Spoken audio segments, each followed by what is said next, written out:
सुबह 9:30 बजे मारवती कार बंगलोर के मुजाफात में दाखिल हुई। रात भर जैली सड़कों पर सफर के बाद तीनों के चेहरे थकन से भरे हुए थे।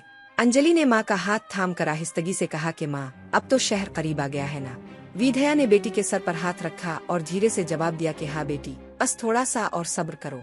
रघु गाड़ी चला रहा था। इसने रेयर व्यू मिरर में दोनों को देखा और सख्त लहजे में कहा कि यहाँ से आगे खतरा है। हमें सीधा अरविंद को बुलाना होगा, लेकिन फोन मेरी तरफ से नहीं जाएगा। अंजलि, तुम अपने भाई को कॉल करो। अंजलि ने सर हिलाया, फोन पकड़ा और नंबर मिलाया।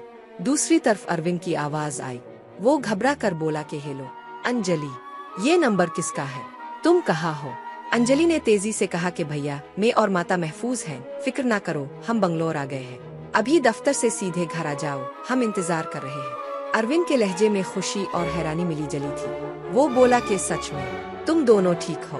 अंजलि ने कहा हाँ भैया, आ जाओ, बस जल्दी आना। फोन बंद होते ही रघु ने गाड़ी एक सुनसान प्लाट के करीब रोक दी और कहा कि यही ठीक जगह है, वो सीधा यही आएगा। तकरीबन आधे घंटे बाद एक मोटरसाइकिल रुकती है। अरविंद घबराहट में हेलमेट उतारता है और बहन को देखकर दौड़कर आगे बढ़ता है। आंखों में आंसू लिए वो बोला कि अंजलि माता, तुम दोनों जिंदा हो। मुझे लगा सब खत्म हो गया। अंजलि ने भाई को गले लगा लिया और कहा कि हम जिंदा हैं भैया, इस शख्स की वजह से। वो रघु की तरफ देखती है। अरविंद ने रघु के करीब आकर शुक्रिया अदा किया और कहा कि भाई, आपने हमारी जान बचाई, मगर ये सब हुआ कैसे? रघु ने संजीदगी से जवाब दिया कि अभी वजाहत का वक्त नहीं। बसो गैंग ने तुम्हारा चिनाई वाला घर छीन लिया है। वो तुम लोगों को छोड़ेंगे नहीं। तुम्हें अब मेरी हिदायत पर अमल करना होगा। विधया आहिस्तगी से बोले कि बेटा, हमें अब क्या करना चाहिए? रघु ने फैसला कुन लहजे में कहा कि फिलहाल तुम लोग अरविंद के फ्लैट पर रहो, मैं रात तक कुछ इंतजाम करता हूँ। शाम तक सब अरविंद के फ्लैट पर थे।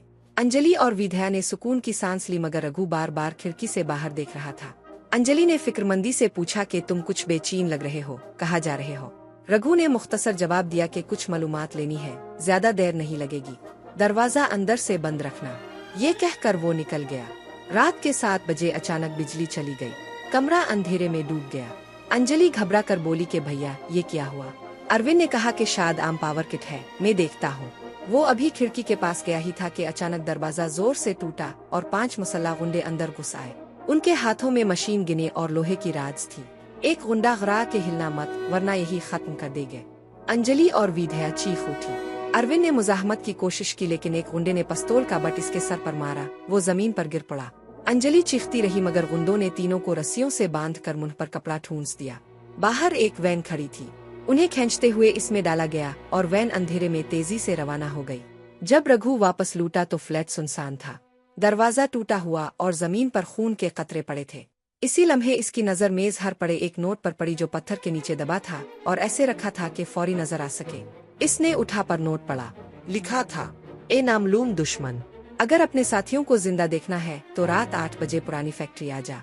देर की तो उनकी लाशें ही मिलेगी। रघु ने फोन बंद किया और इसकी आंखों में खून उतर आया। वो बुड़बुड़ाया कि बसो गैंग, तुमने बड़ी गलती कर दी है, अब अंजाम तुम्हारे खून से लिखा जाएगा। रात के ठीक 8 बजे का वक्त था। बंगलोर की बारिश में भीगी हुई सड़कों पर सन्नाटा छाया हुआ था। बसो गैंग का बंगलोर वाला ठिकाना एक पुरानी वीरान फैक्ट्री थी। अंदर गैंग के 25 के करीब गुंडे जदीद असलहे से लैस खड़े थे। कमरे के बीच में अंजलि, विधया और अरविंद बंधे हुए थे। उनके चेहरों पर खौफ और बेबसी साफ झलक रही थी। बसो गैंग का लीडर राजू चीन सिगरेट के धुएं के शिले बनाते हुए कह रहा था कि ये नामलूम दुश्मन अगर आज आया तो यही दफन होगा। इसी लम्हे फैक्ट्री का दरवाजा चरचराहट के साथ खुला। धुंध में लिपटी हुई एक परछाई अंदर दाखिल हुई। रघु काली जैकेट पहने, हाथ में नान चकस और कमर पर पिस्तौल लगाए खड़ा था। गुंडों ने फौरन मशीन गिने तान ली। रघु की आवाज गूंजी के छोड़ दो उन्हें, वरना तुम में से कोई सुबह जिंदा नहीं देखेगा। सब हंस पड़े। एक गुंडा आगे बढ़ा, मगर अगले लम्हे रघु के नान चकस की घूमती हुई जर्ब इसके जबड़े पर पड़ी। इसकी राइफल फिजा में उछली और रघु ने पलक झपकते में इसे कैच कर लिया। फैक्ट्री के अंदर गोलियों की बारिश हो गई। रघु ने राइफल घुमाकर 3 गुंडों को ठिकाने लगाया। फिर एक छलांग लगाकर लोहे के सुतून के पीछे छप गया। शीशे टूटने की आवाजें और बारूद की महक हर तरफ फैल गई। एक गुंडा करीब आया तो रघु ने मार्शल आर्ट्स की बिजली रफ्तार हरकत दिखाई और चंद सेकंड में वो जमीन पर ढेर हो गया। रघु ने कमर से 2 पिस्तौल निकाले और करास फायरिंग शुरू की। 2 गुंडे फैक्ट्री के दरवाजे के पास ढेर हो गए। अब 10 के करीब लोग करीब से हमला आवर हुए। एक ने लोहे की राड घुमाई, मगर रघु ने झक कर इसके घुटने पर कुप मारी। हड्डी टूटने की आवाज आई। एक और खंजर लेकर आया, मगर रघु ने इसका हाथ मरोड़कर खंजर इसी की छाती में घोंप दिया। नान चकस के हर वार के साथ एक गुंडा गिरता गया। सिर्फ 5 मिनट में 8 गुंडे खत्म हो गए।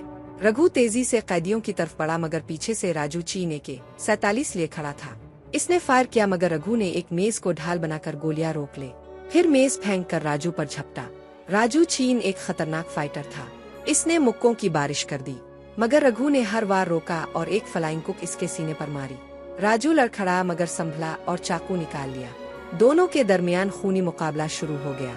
चाकू रघु की बाजू को छू गया, मगर इसने बर्दाश्त किया। कुहनी के जोरदार वार से राजू के चेहरे पर खून बह निकला। राजू ने दोबारा फायर किया, मगर गोली चौंक गई। रघु ने नान चकस इसके गले में लपेट दिए और पूरी ताकत से खींचा। राजू जमीन पर तड़पने लगा और आखिरकार दम तोड़ गया। बाकी सब गुंडे फर्श पर लाशों की सूरत बिखरे थे। रघु ने तेजी से अंजलि, विद्या और अरविंद के रस्से काटे। अंजलि रोते हुए इसके गिले लग गई और कहा कि मुझे यकीन था तुम आओगे रघु। रघु ने सिर्फ इतना कहा कि ये तो आगाज है अंजलि, असल जंग अभी बाकी है। बाहर बारिश जोरों से बरस रही थी। फैक्ट्री के बाहर पुलिस की गाड़ियां आती दिखाई दी। शायद खबर आई भी तक भी पहुंच चुकी थी। रघु ने सबको साथ लिया और एक खुफिया रास्ते से फैक्ट्री से निकल गया। अंधेरी रात में बारिश के कतरों में छुपते हुए वो तीनों को लेकर एक नई मंजिल की तरफ रवाना हुआ।